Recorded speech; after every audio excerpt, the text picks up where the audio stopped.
O sensei, žena je rekla, naj vadim pinzelj in valer jutsu, torej sem zdaj lotil dela in izpopolnil svojo tehniko. Preden se lahko lotimo pinzelj pa valer jutsuja, je pomemben selotejp jutsu.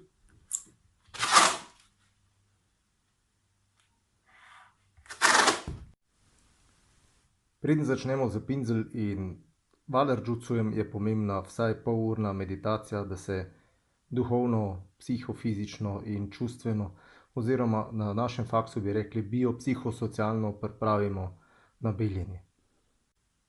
Osnovni borbeni položaj pinzelj jutsuja je v določenih okoliščinah nizek počep.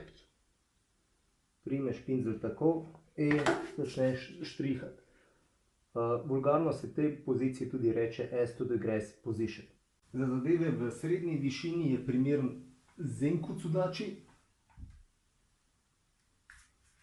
Še to, da ne boste spet kritizirali koga, pri valer jutsu katah je značilno to, da nikoli ne končamo kate tam, kjer smo začeli.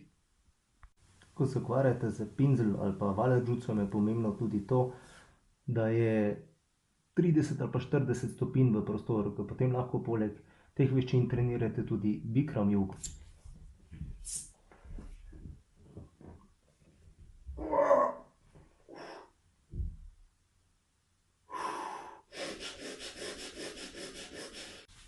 Zdaj vam bom pokazal najbolj smrtonosno obrambno tehniko, ki mi je pokazal sam Miyagi sensei. Torej dobro pazite. En gib dol, en gib gor.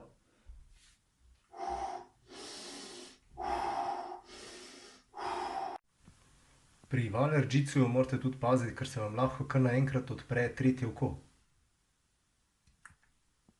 In ugotovite, da postanete jasnovidni, kajti jaz sem dobil pravkar uvid, da bom mogel verjetno spet v naslednjih letih tole zadevo poštrihati.